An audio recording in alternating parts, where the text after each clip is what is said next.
I'm James and I will be guiding you through this video today. Today we will be covering techniques that will help you in your interviewing process. We want you to be the best interviewer that you can be and get the most out of your candidates. Looking at each of their individual skills and finding the best fit for the role that is needed in the business.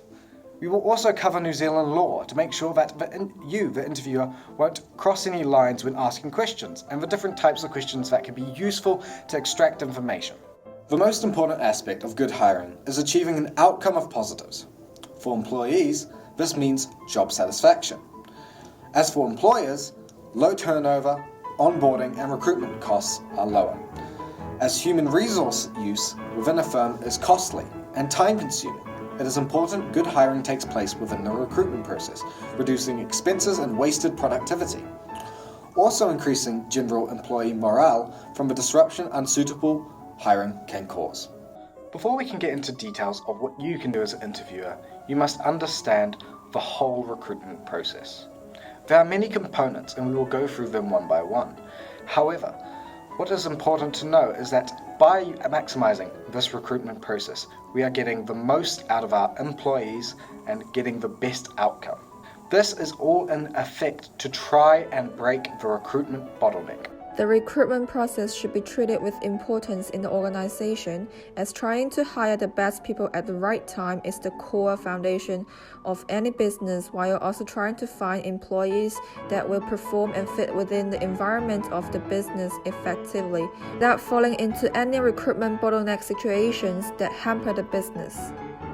As technology has simplified our lives and work, e-recruitment is getting more popular because of its convenience and time-saving features. According to the typical recruitment process, the company can utilize the internet to increase the number of potential candidates hiring and be more selective. The first step is setting hiring objectives that can give a clearer brief of positions needed so applicants can fill the recruitment information better at the very beginning. It is necessary for applicants to fit in the position without doing tactless works. After setting objectives, identification of required applicants is needed to narrow down the number of potential candidates by placing conditions and requirements, limiting the number of applicants in the labor market that can apply. This can be furthered by job analysis, helping us to locate applicants with comprehensive skills that are desired for the role.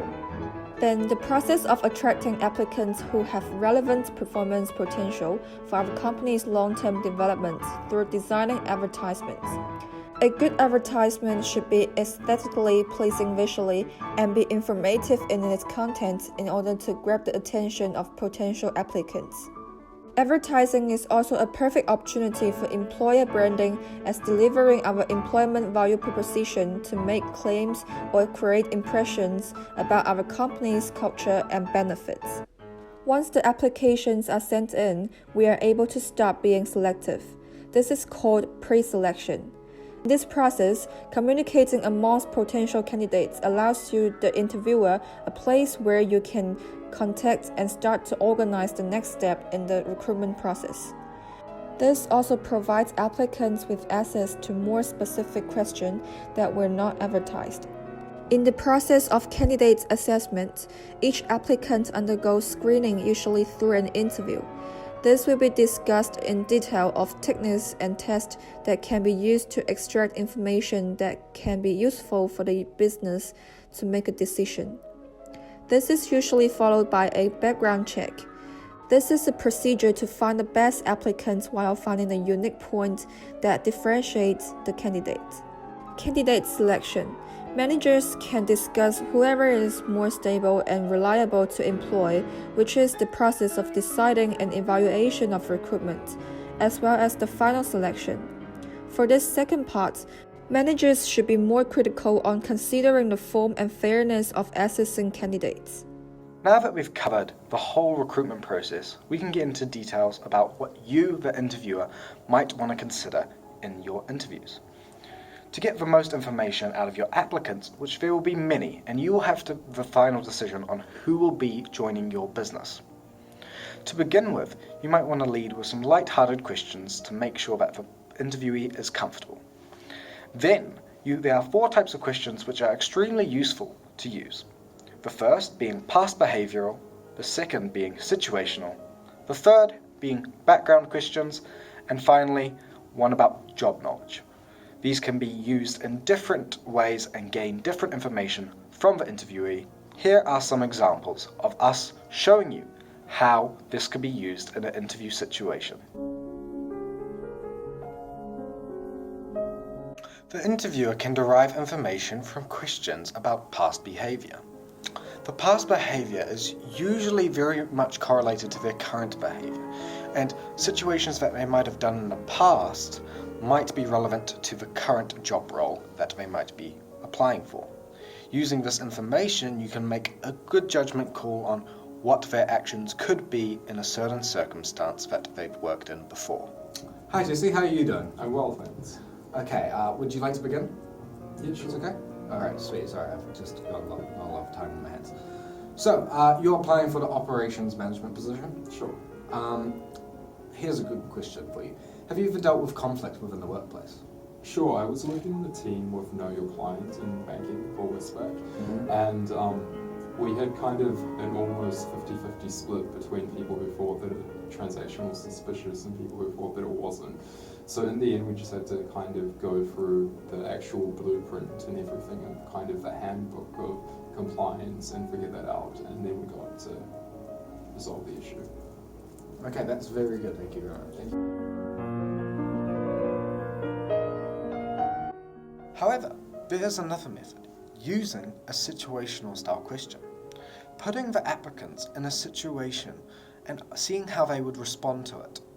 This shows you their creativity, how they would react on the top of their head, and also shows you if they have the skills in which you would like them to deal with the situation. So Jesse, what would you do, hypothetically, if 3 of your workers called in sick on the same day last week? So first of all, you have to check that you have a skeleton staff, so you can operate the fundamentals of the business. And if you don't, automatically you just have to check to see if there's anyone else who can come in and fill their places. Yes. If the 3 are not really crucial for the employment in like a multinational corporation, it wouldn't be so relevant, but in the standard New Zealand small to medium enterprise, it would probably be really important to have those people. Thank you very much. The final style of question that we are dealing with is knowledge type questions. This can be done in an interview by asking questions about jargons and seeing if they understand how certain things interact with each other. This tests their knowledge of the job and also if they could complete it in the role. Another way of doing this is through knowledge tests. These have become increasingly popular across technician companies as they need to know the specific information to be able to complete their job at the highest capability. Do you know what RPI is? Oh, it's the Retail Price Index, like the AER, Annual Equivalent Rate. During an employment interview, the questions should be based around relevant information around the job, not personal details such as marital status, religious beliefs, and things such as political leanings, as they do not impact the person's ability to perform the job to their requirements. The interviewer may also not attempt to breach the trust between the applicant and their current company, such as asking business confidential questions. This is because the applicant still holds a duty of confidentiality with their current employer.